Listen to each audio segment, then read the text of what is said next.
नमस्ते दोस्तों, media TV Hindi news में आपका स्वागत है। आज हम एक बहुत बड़ी खबर लेकर आए हैं जो हर आम आदमी, नौकरी पेशा और बिजनेस करने वाले इंसान के जीवन को सीधे प्रभावित कर सकती है। जी हाँ, लोन लेने वालों के लिए एक और राहत की खबर आ रही है। आरबीआई फिर से रेपो रेट घटाने की तैयारी में है। रेपो रेट में और कटौती संभव, क्यों? वित्त मंत्रालय की ताजा मासिक रिपोर्ट ने यह साफ कर दिया है कि भारतीय रिजर्व बैंक आरबीआई के पास इस वक्त रेपो रेट में और कटौती करने की पूरी गुंजाइश मौजूद है। क्या वजह है? वजह है महंगाई में भारी गिरावट। आपको बता दें कि खुदरा महंगाई यानी सीपीआई आधारित मुद्रास्फीति फरवरी से ही लगातार 4% के नीचे बनी हुई है और मई में तो ये गिरकर 82% पर पहुंच गई, जो कि पिछले 6 सालों का सबसे निचला स्तर है। 4 से 6 अगस्त होगी एमपीसी की अगली बैठक, अब नजरें टिकी हैं 4 से 6 अगस्त के बीच होने वाली आरबीआई की मौद्रिक नीति समिति की बैठक पर। यही वो बैठक है जहां देश की मौद्रिक नीतियों को दिशा दी जाती है और रेपो रेट जैसे बड़े फैसले लिए जाते हैं। और संकेत मिल रहे हैं कि इस बार एक और कटौती का ऐलान किया जा सकता है। रेपो रेट क्या है और क्यों मायने रखता है? रेपो रेट वो ब्याज दर होती है जिस पर आरबीआई बैंकों को कर्ज देता है। जब आरबीआई इस रेट को घटाता है तो बैंकों को पैसा सस्ता मिलता है और वो home loan, car loan, education loan जैसे सभी कर्ज सस्ते कर देते हैं। इसका सीधा असर पड़ता है आपकी ईएमआई यानी मासिक किस्त पर। मतलब अगर रेपो रेट घटता है तो आपकी ईएमआई भी घटती है। सिर्फ नए लोन ही नहीं, पुराने लोन भी सस्ते हो सकते हैं, खासकर अगर आपने फ्लोटिंग रेट लोन लिया हुआ है।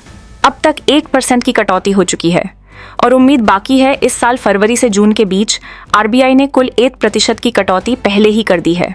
अब माना जा रहा है कि अगस्त में एक और कटौती हो सकती है, जिससे लोगों को और राहत मिलेगी। वित्त मंत्रालय का कहना है कि मुख्य महंगाई दबाव में नहीं है। कुल मिलाकर खुदरा महंगाई आरबीआई के 4% लक्ष्य से नीचे है, इसलिए रेपो रेट घटाने की और गुंजाइश है। महंगाई दर पहले तिमाही से भी नीचे आरबीआई ने वित्त वर्ष की दूसरी तिमाही के लिए हेडलाइन मुद्रास्फीति 4% रहने का अनुमान जताया है, जबकि पहली तिमाही में वास्तविक महंगाई दर इससे भी कम रही।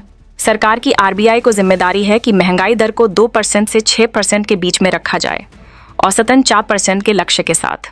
मौजूदा आंकड़े बता रहे हैं कि यह लक्ष्य न केवल पूरा हुआ है, बल्कि महंगाई और भी नीचे चल रही है।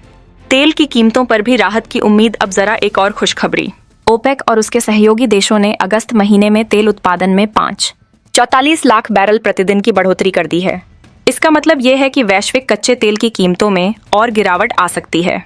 और जब तेल सस्ता होगा तो ट्रांसपोर्ट से लेकर खाने पीने की चीज़ों तक हर चीज़ के दाम पर असर पड़ेगा। यानी महंगाई को काबू में रखने में सरकार को और मदद मिलेगी। टैक्स कटौती के बावजूद राजस्व मजबूत। सरकार की रिपोर्ट, वित्त मंत्रालय की रिपोर्ट में ये भी बताया गया है कि टैक्स में छूट देने के बावजूद सरकार का राजस्व मजबूत बना हुआ है। केंद्र और राज्य दोनों सरकारें राजकोषीय मजबूती बनाए हुए हैं। पूंजीगत खर्च भी तेजी से किया जा रहा है। राजस्व की ग्रोथ अब भी दहाई अंक में है, यानी तेजी से बढ़ रही है। इसका मतलब है कि सरकार के पास खर्च करने की शक्ति बनी हुई है और वो अर्थव्यवस्था में जान डाल सकती है। तो क्या अब लोन लेना सही समय है? अगर आप घर खरीदने की सोच रहे हैं या कार, बाइक, नया स्टार्टअप या एजुकेशन लोन लेने का प्लान है, तो अगस्त की आरबीआई बैठक का इंतजार कीजिए। संभावना है कि ईएमआई और भी सस्ती हो जाए। और हाँ, जिन लोगों ने पहले से फ्लोटिंग रेट लोन ले रखा है, उनके लिए भी यह राहत की खबर है, क्योंकि बैंक उनकी ईएमआई को अपने आप रिकैलकुलेट कर देंगे। आम आदमी को मिलेगी राहत।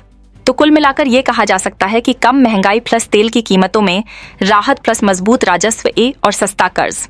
आरबीआई की अगली बैठक में क्या होता है, ये देखना बेहद दिलचस्प होगा, लेकिन संकेत साफ हैं। ईएमआई और घट सकती है, नए लोन लेना फायदेमंद रहेगा, अर्थव्यवस्था को बूस्ट देने की तैयारी है। आपका क्या कहना है? क्या आरबीआई को और रेपो रेट घटाना चाहिए? क्या आप नया लोन लेने की तैयारी कर रहे हैं? कमेंट में ज़रूर बताएं और इस खबर को ज़्यादा से ज़्यादा शेयर करें ताकि और लोग भी इससे फ़ायदा उठा सकें। मिलते हैं अगली बड़ी खबर के साथ। तब तक के लिए जय हिंद, जय भारत।